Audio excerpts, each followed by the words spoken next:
যশোরে বেড়েছে শীতের তীব্রতা। হিমেল হাওয়ার সাথে বেড়েছে কুয়াশা। এতে বিপাকে পড়েছেন ছিন্নমূল, খেটে খাওয়া ও নিম্ন আয়ের মানুষ। এ বিষয়ে বিস্তারিত জানাতে যশোর থেকে যুক্ত হয়েছেন রিপন হোসেন। রিপন, যশোরে আজকের তাপমাত্রা কত দেখছেন? ছিন্নমূল মানুষের মাঝে পর্যাপ্ত শীত বস্ত্র সহায়তা দেয়া হচ্ছে কিনা? আজকে যশোরে সর্বনিম্ন তাপমাত্রা বিরাজ করছে 12.8 ডিগ্রি সেলসিয়াস এবং বাতাসের আর্দ্রতা রয়েছে 96 ভাগ এবং কুয়াশার যে দৃষ্টিসীমা সেটি রয়েছে 200 মিটারের মধ্যে। এই অবস্থায় আসলে এই অঞ্চলের মানুষের খুবই সমস্যা হচ্ছে। বিশেষ করে এই সপ্তাহ জুড়ে কিন্তু 10 ডিগ্রি থেকে 14 ডিগ্রি পর্যন্ত যে তাপমাত্রা সেটি বিরাজ করেছে সর্বনিম্ন তাপমাত্রা। এর ফলে যারা খেটে খাওয়া মানুষ রয়েছে তাদের যেমন সমস্যা হচ্ছে, পাশাপাশি হাসপাতালগুলোতে আমরা দেখেছি যে রোগীর সংখ্যা বেড়েছে এবং যে কৃষি কাজ সেটি কিন্তু বিঘ্ন হচ্ছে। বিশেষ করে বর্তমান বোরো মৌসুম রয়েছে, সেই বোরো মৌসুমে যে ধান রোপণের মৌসুম চলছে, এই মৌসুমে আসলে এই শীতের সকালে কিংবা দুপুরে যখনই যেতে যে ধান রোপণের কাজটি করতে, যেহেতু পানির ভিতর যে কাজটি করতে হয়, সেক্ষেত্রে যারা শ্রমিক রয়েছে তাদের যেমন সমস্যা হচ্ছে, সবারই কিন্তু সমস্যা হচ্ছে, কাজ করতেই সমস্যা হচ্ছে। পাশাপাশি আমরা দেখেছি যে শহর অঞ্চলে যে রিক্সা গাড়িগুলো রয়েছে, ভ্যানগুলো রয়েছে, সেগুলো কিন্তু কম সংখ্যক মানুষ চালিয়ে তাদের জীবিকা নির্বাহ করছেন। আমরা সকালের দিকে দেখেছি একেবারেই কম সংখ্যক রিক্সা, ভ্যান এগুলো রয়েছে। পাশাপাশি যারা শ্রমজীবী মানুষ রয়েছে তাদের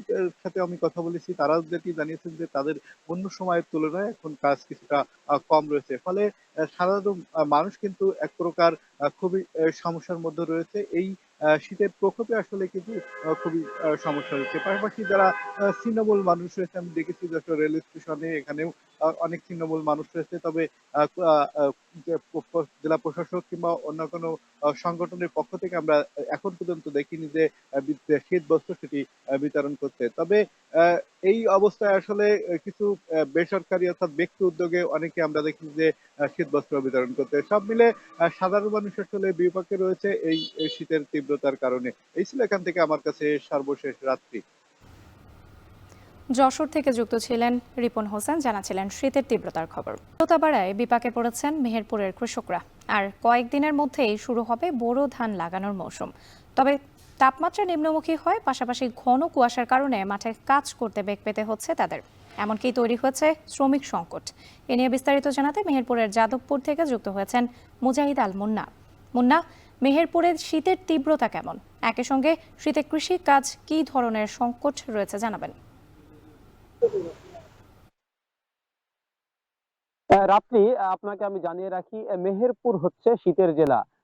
গত ডিসেম্বর থেকেই কিন্তু এই অঞ্চলে শীতের দাপট চলছে এবং বেশ কয়েকটা মৃদু শৈত্যপ্রবাহও কিন্তু মেহেরপুরের উপর দিয়ে চলে গেছে। যদিও গত কয়েকদিন থেকে শৈত্যপ্রবাহ কেটে গেছে। আমি যদি আজকের কথা বলি, আজ সকাল 6টায় মেহেরপুর চুয়াডাঙ্গা এই অঞ্চলে 14.5 ডিগ্রি সেলসিয়াস তাপমাত্রা রেকর্ড করা হয়েছে, যা গত কয়েকদিনের চাইতে কিছুটা বেড়েছে। তবে শীতের তীব্রতা কিন্তু একটু কমেনি, যার ফলে সবচাইতে বেশি বিপাকে পড়েছে যারা মাঠের শ্রমিক, বিশেষ করে যারা মাঠে কাজ করে, আবাদ করে, এরা কিন্তু এক ধরনের সংকটের মধ্যে পড়ে গেছে। কারণ সকালবেলায় একদিকে যেমন কুয়াশার তীব্রতা, অন্যদিকে শীতের কারণে তারা কিন্তু ঠিক মতো কাজ করতে পারছে না।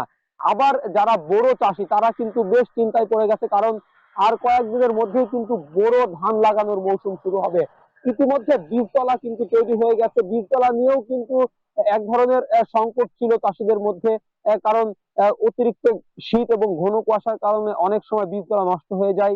যদিও সেই ধরনের পরিস্থিতির মধ্যে এখনো পড়তে দেখা যায়নি কোনো চাষিকে, তারপরেও তাদের সেই সংকট কিন্তু এখনো কাটেনি। আবার যেহেতু গত কয়েকদিনের শীতের তীব্রতা কিছুটা কমেছে, কিন্তু আগামী সপ্তাহে এই শীতের মাত্রা কিন্তু আরো বাড়তে পারে বলে জানিয়েছেন আবহাওয়া অফিস। যার ফলে কৃষকরা, চাষিরা কিন্তু এক ধরনের চিন্তায় পড়ে গেছে, কারণ আগামী সপ্তাহ থেকেই কিন্তু মেহেরপুরের এই অঞ্চলে বোরো ধান লাগানো শুরু হবে।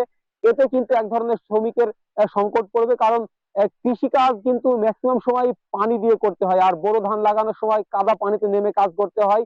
তাই শীতে কিন্তু অনেকেই কাজ করতে চায় না, যার ফলে শ্রমিকের কিন্তু এক ধরনের সংকট থাকবেই এই মাসের শেষ নাগাদ পর্যন্ত। এর বাইরে আমি যদি আপনাকে জানিয়ে রাখি, শীতকালীন যেসব সবজি মেহেরপুরের বিভিন্ন মাঠে রয়েছে সেগুলো পরিচর্যা করার জন্যও কিন্তু এক ধরনের শ্রমিকের সংকট দেখা যাচ্ছে রাত্রি।